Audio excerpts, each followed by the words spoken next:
Hello everyone, I am doctor Jeevesh Yadav. तो आज की क्लास में हम जो है गोविंद पारिक के तुलनात्मक अध्ययन का 68 नंबर का जो पेज है वो अपन आज की क्लास में डिस्कस करेंगे। तो स्टार्ट करते हैं आज की जो क्लास है वो। तो सबसे पहले आचार्य सुश्रुत ने क्या है, प्रतिश्याय के मेनली लक्षण बताए हैं। ठीक है, तो प्रतिश्याय के जो लक्षण हैं वो आचार्य सुश्रुत ने क्या क्या बताए हैं वो आपको पहले याद रखना है। जैसे कि जो वातिक प्रतिश्याय है, ठीक है, तो वातिक प्रतिश्याय में क्या बोला गया है, नासावरोध, संघ प्रदेश में निस्तोध, इसके अलावा स्वरोपघात, गल तालु तथा ओष्ठ में शोष, इसके अलावा नासा में से तनुस्राव। ठीक है, ये मिलने के है वातिक जो प्रतिशय है उसके लक्षण है। तो ये याद रखना कि नासा अवरोध हो रहा है, संक प्रदेश में क्या है, निस्तोध हो रहे हैं, स्वरोपघात हो रहे हैं, इसके अलावा गला तालु तथा ओष्ठ में शोष हो रहे हैं, तथा नासा से क्या है मिलनी तनुस्राव हो रहे हैं। ये मिलने आपका क्या है वातिक जो प्रतिशय है उसके लक्षण बताए गए हैं। तथा यहाँ पे आपका बोला गया है कि दंत संख शिरोव्यथा, ठीक है, दंत संख शिरोव्यथा, कीट कीटका इव सरपंती मन्यते परितो भ्रवो।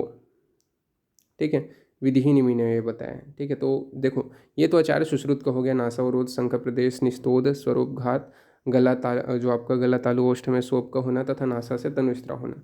जबकि जो वैदिही निमी है उन्होंने क्या है वातिक प्रतिश्याय बोला गया है कि दंत संख तथा जो मतलब दंत संख शिरोव्यथा। ठीक है, ये मिलने बताया है पहला तो। ठीक है, वातिक प्रतिश्याय के लक्षण में। इसके अलावा कीट इव सर्पयंती मन्यते परितो भ्रव्यो। ठीक है, ये मिलने के है वेदेही निमि ने वातिक प्रतिश्याय के लक्षण बताए हैं।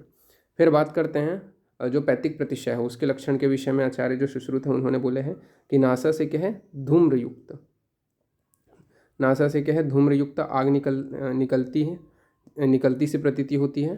ठीक है, तो यहाँ पे आपका बोला गया है जो पैतिक प्रतिश्याय है उसके विषय में यहाँ पे बोला गया है कि नासा से धूम्रयुक्त आग निकलते हुई सी प्रतीति होती है। इसके अलावा कृशो अति पांडु संतापो भवेत। ठीक है, कृशो अति पांडु संतापो भवेत, ये मेनली यहाँ पे लक्षण में बताया गया है। ठीक है, इसके अलावा अपन बात करें तो आचार्य जो वांग भट्ट है उन्होंने क्या बोला है, तो आचार्य जो वांग भट्ट है उन्होंने नासाग्र पाको, नासा का जो अग्रभाग है उसमें पाक हो जाता है, ये मेनली जो है लक्षण बताए हैं। तो ये आपको वांग भट्ट के अनुसार याद रखना है। फिर उसके बाद में आगे बढ़ते हैं। तो ये था आपका वातिक और पैतिक प्रतिश्याय का हमने देखा। फिर जो कफज प्रतिश्याय है उसके क्या लक्षण बताए गए। तो जो कफज प्रतिश्याय है उसके लक्षण यहाँ पे बोला गया है, सुनाक्ष हो जाएगा। ठीक है, इसके अलावा शरीर जो है शरीर वर्ण श्वेत हो जाएगा। शीत शीत जो है शीत स्रवते मुहुर। ठीक है, इसके अलावा नयन कंडू, ये मेनली लक्षण बताए गए हैं। ठीक है, तो शुनाक्ष, इसके अलावा जो शरीर वर्ण है वो श्वेत हो जाएगा, शीत और स्त्राव जो है मुहुर होगा, तथा जो आपका नयन है, ठीक है, उसमें क्या है कंडू होगा, ये मेनली बोला गया है। इसके अलावा शीरो गला तथा तालु ओष्ठ जो है उसमें कंडू होगा। तो शीर गल और तालु ओष्ठ में क्या है कंडू की उत्पत्ति होगी। ये क्या है कफज प्रतिश्याय के लक्षण मेनली बताए गए हैं। देन आगे बढ़ते हैं। कफज प्रतिश्याय के बाद में सन्निप जो आपका पातिज है, ठीक है, प्रतिश्याय, उसके विषय में क्या बोला गया है। तो सन्निपातिक जो प्रतिश्याय है उसके विषय में यहाँ पे आपके बताया गया है कि सन्निपातिक जो प्रतिश्याय होता है, ठीक है, उसके लक्षण में क्या बोला गया है। तो भूत्वा भूत्वा प्रतिश्यायो, भूत्वा भूत्वा प्रतिश्यायो यो आकाशमन द्विनी निवृत्ति, यानी कि पीनस के समान समस्त लक्षण जो है वो आपको दिखाई देगा। ठीक है, मतलब जो सन्निपातिक है उसमें क्या है, जो पीनस है उसके समान समस्त लक्षण दिखाई देगा।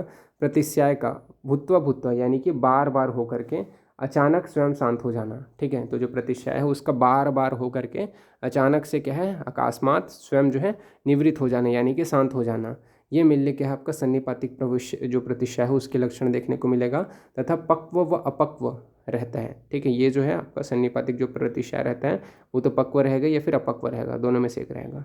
फिर बात करते हैं जो आपका रक्तज जो प्रतिश्याय है उसके लक्षण के विषय में क्या बोला गया है। तो रक्तज प्रतिश्याय में बोला गया है कि कृमिजन्य शिरोरोग के जो लक्षण है वो दिखाई देगा। इसके अलावा उरोघात के जो लक्षण है वो आपको देखने को मिलेगा। और आपका बोला गया है कि जो नासा से स्त्राव होते हैं तथा नेत्र जो है ताम्र वर्ण का हो जाता है, यानी कि ताम्र अक्ष जो है वो आपको दिखाई देगा। ठीक है, इसके अलावा श्वास में मुख से दुर्गंधता आती है, यानी कि दुर्गंधोच्छ्वास तथा वदनस्य तथा। ठीक है, ये मेले बोला गया, मतलब श्वास से जो श्वास जब लेता है तो मुख से क्या है दुर्गंध आता है। इसके अलावा गंध अन्न वेचित। ठीक है, ये मेले आपका लक्षण बताया गया, तो इसको आपको याद रखना है। ये क्या है, रक्तजत प्रतिश्याएं बोला गया कि कृमिजन्य शिरोरोग के लक्षण उत्पन्न होंगे, उरोघात के लक्षण उत्पन्न होंगे, नासा से रक्त स्त्राव होगा, नेत्र ताम्रवर्ण का हो जाएगा, तथा श्वास में मुख से दुर्गंधता तथा आपका बोला गया है गंधन वेचिता। ठीक है, ये मिले आपको जो है लक्षण रक्तज प्रतिश्याय में बताया गया है। फिर बात करते हैं पंचसार क्या है। तो पंचसार के विषय में बताया गया। पंचसार के अंतर्गत आपका दूध, शर्करा, ठीक है, पिपली, शहद और आपका घृत आता है। ठीक है, पंचसार में आपका क्या आता है, पंचसार। पंचसार के अंतर्गत क्या आता है, आपका दूध आता है, ठीक है, शर्करा आता है, पिपली आते हैं, शहद आते हैं और आपका क्या आता है, घृत आता है। ठीक है,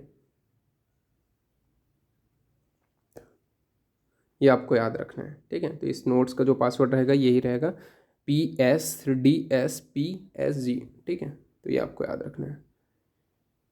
फिर आगे बढ़ते हैं। तो यहाँ पे आपका जो है अतिसार तथा उसके लक्षण यहाँ पे बताए गए हैं। तो अतिसार व उसके लक्षण बताए गए हैं। जैसे कि अगर बात करें, ठीक है, तो जो वातिक अतिसार है, वातज जो अतिसार है, उसके लक्षण क्या बोला गया है, आपका बोला गया है कि रस रक्त मूत्रता, ठीक है, इसके अलावा आंत्र में कुंजन होना तथा हृष्ट रोग। ठीक है, ये क्या है, सुश्रुत ने बताया। तो वातज अतिसार के लक्षण में क्या है, रस रक्त मूत्रता, आंत्र में कुंजन होना तथा हृष्ट रोग, ये आचार्य सुश्रुत ने बोले हैं। जबकि जो वांग भटजी हैं उन्होंने क्या है, भ्रिष्ट पायु तथा दग्ध गुड़ का गुड़भास तथा सपिच्छल परिकर्तितम। ठीक है, ये मिल के है वांग भटजी ने बोला है। ठीक है, किसने, वांग भटजी ने। सुश्रुत ने क्या बोला है, जो आपका वातज अतिसार है उसके लक्षण में, तो रक्तमूत्रता होगा, आंत्र में कुंजन होगा, इसके अलावा हृष्ट रोग, ये मेनली बताए हैं। जबकि वांग भट्ट ने क्या बोला है, भ्रिष्ट पायु। ठीक है, भ्रिष्ट पायु होगा, इसके अलावा आपका दग्ध गुड़ाभास, ठीक है, दग्ध गुड़ाभास तथा सपिच्छ परिकर्तिता, ये मेनली क्या है आपका जो वांग भट्ट जी हैं उन्होंने वातज जो अतिसार है उसके लक्षण बताए हैं। फिर पित्तज जो अतिसार है उसके विषय में बात करें तो जो आचार्य चरक हैं उन्होंने मेनली बोला है कि पित्तज अतिसार में वृग्न संताप पाक। ठीक है, तो वृग्न संताप पाक मेनली चरक ने बोला है। जबकि आचार्य जो सुश्रुत हैं उन्होंने क्या है, दुर्गंधित, उष्ण तथा मास्तोयसम तथा भिन्न वेगवान मल का त्याग होता है। तो आचार्य जो सुश्रुत है उन्होंने क्या बोला है, दुर्गंधित, उष्ण, मास्तोयसम, भिन्न वेगवान जो मल है उसका त्याग होता है। यह आचार्य सुश्रुत ने बोला है पित्तज जो आपका अतिसार है उसके लक्षण में। ठीक है, तो ये आपको आचार्य सुश्रुत के अनुसार याद रखना है। फिर कफज के विषय में बात करें तो कफज अतिसार के विषय में आचार्य चरक तथा वांग भट्ट जी ने क्या बोला है, तो चरक व वांग भट्ट जी ने कफज अतिसार में बोला है कि कृते अप्या कृते संज्ञा सलोमहर्ष सप्रवाहिका। ठीक है, तो कृते अप्या कृते संज्ञा सलोमहर्ष सप्रवाहिकम, ये क्या है, चरक तथा वांग भट्ट जी ने बोले हैं। आचार्य जो सुश्रुत हैं उन्होंने क्या बोला है, तो आचार्य सुश्रुत ने मिलने जो है कफज अतिसार के लक्षण में तंद्रा, निद्रा, गौरव, उत्क्लेश, इसके अलावा आपका वेग संकी, ठीक है, ये मिलने बताया तथा पुनः मल त्याग की शंका होती है तथा हृष्ट रोग, ये मिलने आचार्य सुश्रुत ने बोला है। ठीक है, तो तंद्रा, निद्रा, गौरव, उत्क्लेश, इसके अलावा वेग शंकी तथा पुनः मल त्याग की शंका होती है और हृष्ट जो रोग हैं, ठीक है, जो आपके हृदय रोग हैं वो मिले उत्पन्न होंगे। ठीक है, तो ये मिले आपका कफज में बताया गया। सन्निपातिक जो अतिसार है उसमें क्या बोला गया है, तो यहाँ पे आपका सन्निपातिक जो अतिसार है उसमें बोला गया है कि वराह स्नेह माँ शंभु सदृशम। ठीक है, तो यहाँ पे आपका बोला गया है वराह स्नेह माँ शंभु सदृशम स्वर्ण रूपिणीम कृच्छ साध्य, ये मिले के है माधव निदान ने बताया। ठीक है, तो ये क्या है, सन्निपातिक अतिसार के विषय में बताया गया है कि आचार्य माधव कर के अनुसार कृच्छ साध्य होते हैं। फिर उसके बाद में शोकज जो अतिसार होता है उसके विषय में बोला गया है कि गुंजा के समान स्वरूप वाला होता है, यानी कि काकणकंती प्रकाशम। ठीक है, तो ये काकणकंती प्रकाशम किसको लिए प्रयोग किया है, शोकज अतिसार के लिए प्रयोग किया गया है। ठीक है, जो गुंजा के समान होते हैं तथा निर्गंध या गंधयुक्त तथा रक्त प्रवृत्त कष्ट साध्य होते हैं। ठीक है, तो निर्गंध या गंधयुक्त तथा रक्त प्रवृत्त व कष्ट साध्य, ये क्या है, शोकज अतिसार के विषय में बताया गया है। देन बात करते हैं आमज के विषय में। तो आमज जो अतिसार है उसके विषय में क्या बोला गया है, तो आमज अतिसार में बोला गया है कि नाना वर्ण एवं कृच्छ पूर्वक मल त्याग होता है। ठीक है, नाना वर्ण का होता है एवं कृच्छता पूर्वक जो है मल का त्याग होता है, ये क्या है, आमज अतिसार में बताया गया है। फिर बात करते हैं दूरनिवारणीय जो रोग हैं। ठीक है, दूरनिवारणीय जो रोग हैं, ठीक है, दूरनिवारणीय रोग के विषय में बताया गया कौन से ऐसे रोग हैं जो दूरनिवारणीय हैं, तो आपका श्वास हो गया, कास हो गया, ठीक है, विलंबिका हो गया, ये क्या आपके दूर निवारणीय रोग हैं आचार्य सुश्रुत के अनुसार। तो दूर निवारणीय रोग कौन से हैं, तो आपका काश, श्वास, विलंबिका, ये क्या है दूर निवारणीय जो रोग हैं उनके अंतर्गत आते हैं आचार्य सुश्रुत के अनुसार। तथा प्रतिमर्श नस्य के काल के विषय में बात करें तो आचार्य जो सुश्रुत हैं उन्होंने 14 बताए हैं, वांग जी ने 15 बताए हैं। मात्रा के विषय में बात करें तो 1 या 2 बूंद जो है बताया गया है, ठीक है, जो प्रतिमर्श नस्य है उसकी मात्रा।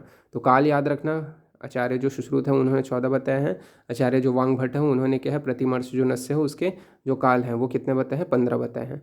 तथा रात्रि में नस्य कर्म निषेध बताया गया, तथा क्या है रात्रि में जो नस्य कर्म होता है वो क्या है निषेध होता है, ये मेनली यहाँ पे बताया गया है, तो इसको भी याद रखना।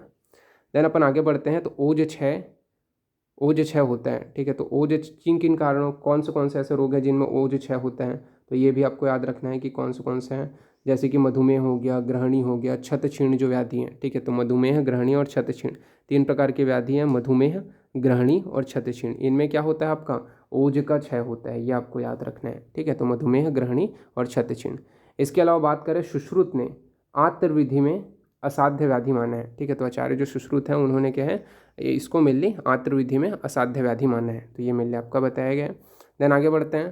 तो आगे आपका क्या बोला गया है, जो मंद कीट विष है, ठीक है। तो मंद कीट विष है उसके विषय में आचार्य सुश्रुत ने क्या बोला है, तो मंद कीट विष के विषय में आचार्य जो सुश्रुत है उन्होंने बोला है कि मंद कीटेषु नत्य उष्णे बाहुवात कफ विषम अतः कीटे विषे चापी स्वेदना प्रतिषिध्यते, ठीक है। तो ये मिलने आपका बोला गया है, यानी कि सभी विषयों में शीतल परिषेक कराना चाहिए, लेकिन मंद जो कीट विष है, ठीक है, जो मंद कीट विष है वो क्या है ना अत्यंत उष्ण एवं बहु मतलब वात कफ वाला होता है, इसलिए कीट विष में स्वेदन क्रिया निषेध बताया गया है, ठीक है। तो आपका जो मंद कीट विष होता है वो बहुत ज़्यादा उष्ण नहीं रहता है, ठीक है, बहु यानी कि वात कफ वाला होता है, ठीक है। इस वजह से इसमें क्या है इस प्रकार का जो कीट विष रहेगा उसमें क्या है स्वेदन क्रिया निषेध बताया गया है। फिर उसके बाद में बात करते हैं वंशत्व, जो आपका वंशत्व आदि जो अगध है, ठीक है, वंशत्व आदि जो अगध है उसका कहाँ पे प्रयोग किया गया है, तो जो लूता विषनाशक बताया गया है, ठीक है। इसके अलावा उष्ण वीर्यो हिम स्पर्श के विषय में किसको बोला गया है, तो अम्ल रस के लिए प्रयोग किया गया है। उष्ण वीर्यो हिम स्पर्श जो शब्द है वो क्या है अम्ल रस के लिए प्रयोग किया गया है। प्लेग की जो जड़ी है, ठीक है, 1 मिनट, हाँ, प्लेग की जो जड़ी है, ठीक है, वो क्या है आपका क्या बोला गया है, तो काड़ीर बोला गया है, ठीक है। जो प्लेग की जो जड़ी है उसे क्या बोला गया है, काड़ीर बोला गया है। फिर इसके बाद में आगे बढ़ते हैं। तो आगे क्या है आपका सर्व दोष प्रकोपक ऋतु है वर्षा ऋतु, ठीक है। सर्व दोष प्रकोपक ऋतु कौन सी है, सर्व दोष प्रकोपक ऋतु कौन सी है, वर्षा ऋतु है, ठीक है। इसके विषय में आपका बोला गया है कि मंद अग्नय, इसके अलावा आपका क्या आचार्य सुश्रुत ने क्या बोला है, मंद अग्नय कोप मयंती सर्वेशा मारुतोदया, ठीक है। तो ये मिलने आपका जो है आचार्य सुश्रुत ने बोला है वर्षा ऋतु क्या है सर्वदोष प्रकोपक होता है। फिर बात करते हैं विषम ज्वर के भेद। तो विषम ज्वर के जो भेद हैं वो टोटल 5 हैं। किन्ने माने हैं 5 भेद, तो चरक ने भी, सुश्रुत ने भी और कश्यप ने भी। तो चरक, सुश्रुत व कश्यप तीनों ने क्या है जो विषम ज्वर होते हैं उसके 5 भेद माने हैं। तो चरक, सुश्रुत, कश्यप तीनों ने क्या है आपके विषम ज्वर के 5 भेद माने हैं। फिर बंध्या के भेद के विषय में बात करें तो रसरत्न समुच्चय के अनुसार टोटल 9 भेद बताए गए। तो बंध्या के कितने भेद बताए गए हैं, रसरत्न समुच्चय के अनुसार 9 भेद बताए गए हैं। हारित ने कितने बताए हैं, तो 6 बताए हैं। तथा आपका बोला गया है वसवराजीय ने, ठीक है, तो वसवराजीय ने टोटल 4 भेद बताए हैं, ठीक है। तो वसवराजीय ने 4 भेद बताए हैं, हारित ने 6 बताए हैं तथा रसरत्न समुच्चय ने 9 भेद बताए हैं। तो ये आपको याद रखना है। फिर बात करते हैं चरकाचार्य। चरकाचार्य उपाधि दी गई है, किसको दी गई है चरकाचार्य उपाधि, तो चरकाचार्य की जो उपाधि है, ठीक है, चरकाचार्य की जो उपाधि है वो क्या है धर्मदास वैद्य को दिया गया है, ठीक है। तो धर्मदास जो वैद्य जी हैं उनको क्या है चरकाचार्य की उपाधि दिया गया है।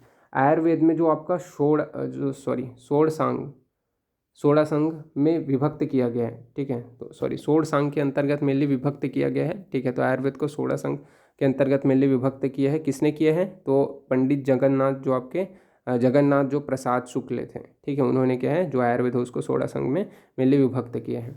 फिर गोरक्ष जो संहिता है उसके लेखक कौन है, तो गोरक्ष जो संहिता है उसके लेखक कौन है, तो सत साहस्त्री, ठीक है। तो सत साहस्त्री मेनली जो है गोरक्ष संहिता के लेखक हैं। फिर आग्नेय आयुर्वेद के जो लेखक हैं वो कौन है, तो गंगाधर राय। तो आग्नेय जो आयुर्वेद है उसके लेखक कौन है, तो गंगाधर राय। आग्नेय आयुर्वेद के लेखक कौन है, गंगाधर राय। वांग भट्ट ने स्नेह का श्रेष्ठ अनुपान माना है। तो वांग भट्ट ने श्रेष्ठ अनुपान किसको माना है? तो लाजा को माना है। तो वांग भट्ट ने स्नेह का श्रेष्ठ अनुपान किसको माना है? लाजा को माना है। ये आपको याद रहना चाहिए। फिर उसके बाद में आगे बढ़ते हैं। तो आचार्य जो सुश्रुत हैं, ठीक है, उन्होंने क्या है? कर्षूप एवं कूप स्वेद नहीं बतलाया है। ठीक है, आचार्य जो सुश्रुत हैं उन्होंने क्या है? कर्षूप और कूप स्वेद नहीं बतलाया है। इसके अलावा आपका बोला गया है कि